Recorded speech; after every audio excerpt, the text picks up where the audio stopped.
আজকের প্রতিপাদ্য বিষয় আলোচনার রাষ্ট্র সংস্কারে মহানবী সাল্লাল্লাহু আলাইহি ওয়াসাল্লামের নীতি ও আদর্শ। এই আদর্শ রাসূল করিম সাল্লাল্লাহু আলাইহি ওয়াসাল্লামের নিজের তৈরি নয়।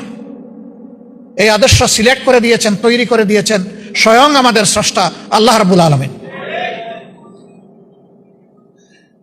আল্লাহ রাসূল নিজেই বলেছেন, আনা বাশারুম মিসলুকুম,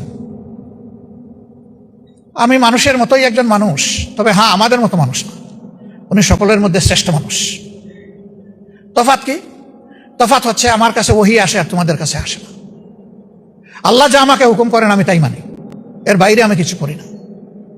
অতএব হেরা গুহার প্রথম দিনের দাওয়াত বুকে নিয়ে ওহীর সেই অংশটা, সূরা আল আলাকের এই অংশটা বুকে ধারণ করে তিনি যে ওই হেরা গুহা থেকে জবলে নূরে নেমে এসেছিলেন, ইন্তেকালের আগে তার প্রিয় গুহায় আরেকটি বার তিনি ফিরে যেতে পারেন নাই।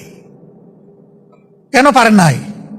তখন থেকে তার উপর একটার পর একটা আল্লাহ তাআলার পক্ষ থেকে দায়িত্ব আসতে থাকলো। তিনি কিভাবে এই সমাজকে বদলাবেন। কোন সমাজ? যেই সমাজটি মানুষকে মানুষের স্তরে রাখে নাই, পশুর চাইতে আরো নিকৃষ্ট স্তরে নিয়ে গিয়েছে। দুনিয়ার পবিত্রতম জায়গা খানায়ে কাবা, যেটাকে বাইতুল আতিক বলা হয়েছে, আল্লাহর জন্য নির্ধারিত সর্বপ্রাচীন ঘর, এই ঘরটাকেও তারা অপমানিত করেছে। উলঙ্গ মানুষ, নারী পুরুষ ঘোরাফেরা করত, আর সেইটাকে আবার ইবাদতের নামে চালিয়েও দিত। মূর্তি দিয়ে ঠাসা ঠাসা করে রেখেছিল। তাওহীদের আওয়াজ সেখানে বুলন্দ করার পরিবেশ ছিল না, শেষ করে দেওয়া হয়েছিল। নারী জাতিকে মানুষ গণ্য করা হতো না। যারা কালো তাদের কোনো মর্যাদা ছিল না। যারা দাস তাদেরকে পশুর চাইতে আরো নিকৃষ্ট স্তরে বিবেচনা করা হতো। মদ জুয়া সেই সমাজের রঙের ভূষণ ছিল। নিরাপত্তা বলে কোনো জিনিস ছিল না। মানুষের রক্ত সেখানে মানুষের জন্য হালাল ছিল। যার গায়ে বল আছে সে দুর্বলের উপর যে কোনো সময় ঝাঁপিয়ে পড়তে পারবে, কোনো বাধা নাই।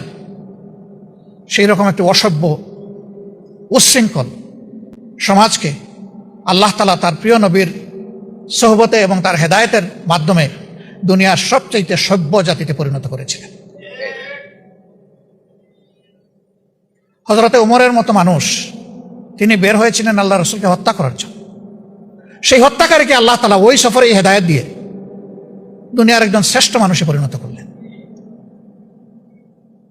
কোরআন শুধু মুসলমানের জন্য নয়, কোরআন শুধু মানব জাতির জন্যও নয়, কোরআন সমস্ত সৃষ্টির শৃঙ্খলা বিধানের জন্য।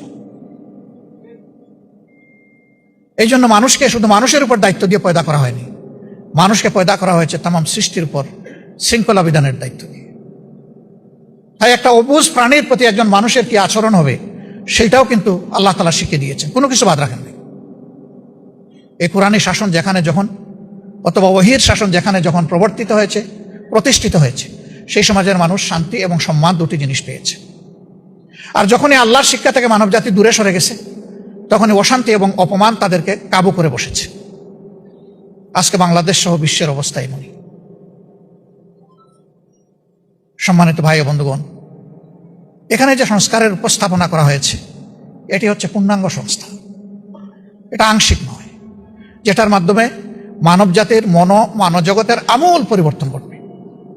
রাসূলুল্লাহ সাল্লাল্লাহু আলাইহি সাল্লামের আন্দোলনটা ছিল মূলত সাংস্কৃতিক আন্দোলন, অপসংস্কৃতিকে বদলে দেওয়ার আন্দোলন।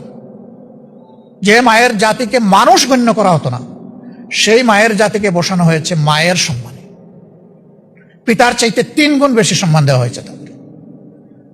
আজকের ঘোষক যখন বিজয়ী 2 জনের নাম ঘোষণা করছিলেন, প্রথম জন মুশফিকা সালসাবিল, তিনি নাম ঘোষণা করে পিতার পরিচয় দিলেন পরবর্তী পর্যায়ে এসে, এবং রচয়িতা, রচনাকারী আর পিতার জন্য দোয়া করলেন, কিন্তু মায়ের জন্য একটু দোয়া করলেন না। হে মা তো এই মেয়েটাকে তার গর্ভে ধারণ করেছেন, এই মাই বুকের দুধ দিয়ে তাকে বড় করেছেন, এই মাই তাকে বিকশিত হওয়ার, মানুষ হওয়ার জন্য সবচেয়ে বেশি দায়িত্ব পালন করেছে। আমি দোয়াটা করে দিলাম, আল্লাহ তাআলা ওই মাকেও সম্মানিত করেন। আরেকজনের জন্য কোনো দোয়াই করেন নাই, ওনার জন্য দোয়া।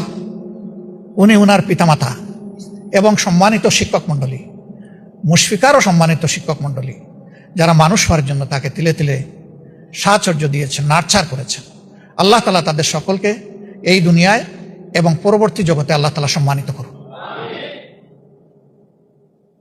বলছিলাম যে সেই সমাজ ছিল দুনিয়ার সবচেয়ে বর্বর সমাজ। সেই সমাজেই নবী পাক সাল্লাল্লাহু আলাইহি সাল্লাম এসেছিলেন। সমাজের মানুষ কি আচরণ করলো তার সাথে? এত বড় একটা নিয়ামত তারা পেল, জানলো, বুঝলো, তারপরে তার সাথে শত্রুতা করলো, ভয়ঙ্কর শত্রুতা। তাকে জেলে পুরেছে, শেষ পর্যন্ত তাকে হত্যা করারও সিদ্ধান্ত নিয়েছে।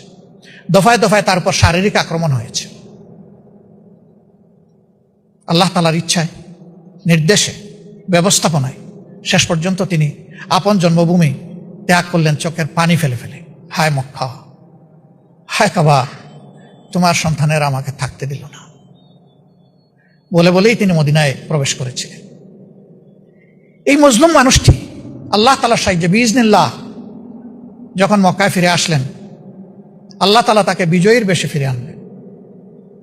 তিনি বিজয়ী সমরনায়ক হিসাবে ফিরে আসলেন, যিনি আল্লাহর ইচ্ছায় তার শত্রুদের চোখে ধুলা দিয়ে, ফাঁকি দিয়ে মক্কা থেকে মদিনায় হিজরত করেছিলেন।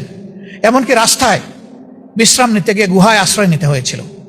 আর সেই গুহার একেবারে তলা পর্যন্ত না হলেও মুখ পর্যন্ত পৌঁছে গেছিল তার খুনিরা, হত্যাকারীরা। তার সঙ্গী, সেই কঠিন সময়ের সঙ্গী, প্রিয় বন্ধু এবং পরবর্তী পর্যায়ে শ্বশুর হযরত আবু বকর সিদ্দিক